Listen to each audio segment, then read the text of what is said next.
6. Weak points and strong.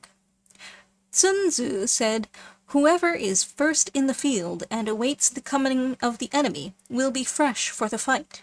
Whoever is second in the field and has to hasten to battle will arrive exhausted." Therefore, the clever combatant imposes his will on the enemy, but does not allow the enemy's will to be imposed on him. By holding out advantages to him, he can cause the enemy to approach of his own accord, or, by inflicting damage, he can make it impossible for the enemy to draw near. If the enemy is taking his ease, he can harass him. If well supplied with food, he can starve him out. If quietly encamped, he can force him to move. Appear at points which the enemy must hasten to defend. March swiftly to places where you are not expected. An army may march great distances without distress, if it marches through country where the enemy is not. You can be sure of succeeding in your attacks if you only attack places which are undefended. You can ensure the safety of your defense if you only hold positions that cannot be attacked. Hence that general is skillful in attack whose opponent does not know what to defend, and he is skillful in defense whose opponent does not know what to attack. O divine art of subtlety and secrecy! Through you we learn to be invisible, through you inaudible, and hence we can hold the enemy's fate in our hands. You may advance and be absolutely irresistible, if you make for the enemy's weak points. You may retire and be safe from pursuit, if your movements are more rapid than those of the enemy. If we wish to fight, the enemy can be forced to an engagement even though he be sheltered behind a high rampart and a deep ditch. All we need do is attack some other place that he will be obliged to relieve. If we do not wish to fight, we can prevent the enemy from engaging us, even though the lines of our encampment be merely traced out on the ground. All we need do is to throw something odd and unaccountable in his way. By discovering the enemy's dispositions and remaining invisible ourselves, we can keep our forces concentrated, while the enemy's must be divided.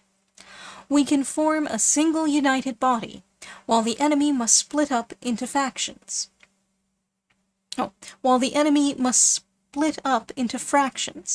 Hence there will be a whole pitted against separate parts of a whole, which means that we shall be many to the enemy's few. And if we are able thus to attack an inferior force with a superior one, our opponents will be in dire straits.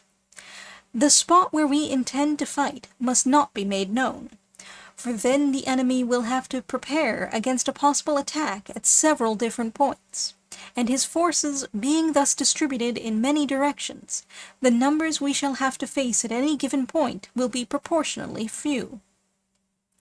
For should the enemy strengthen his van, he will weaken his rear. Should he strengthen his rear, he will weaken his van. Should he strengthen his left, he will weaken his right. Should he strengthen his right, he will weaken his left.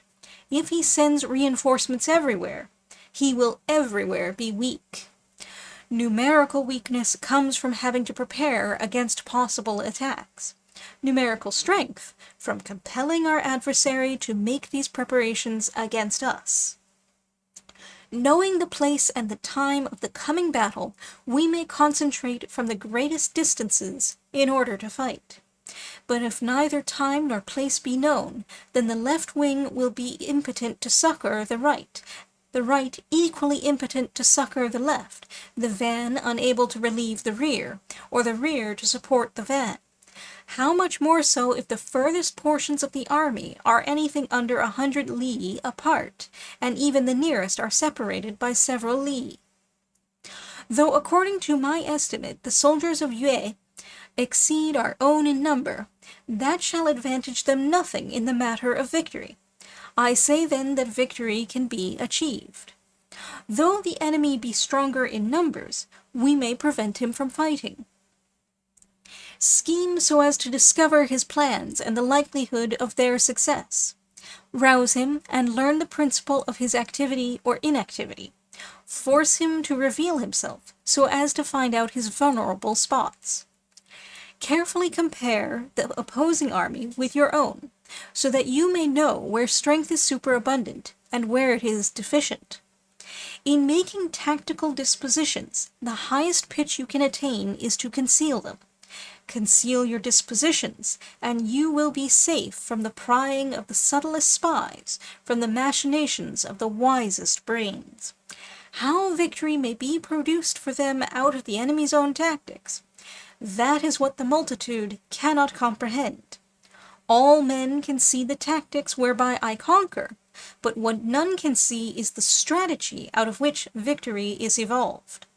Do not repeat the tactics which have gained you one victory, but let your methods be regulated by the infinite variety of circumstances.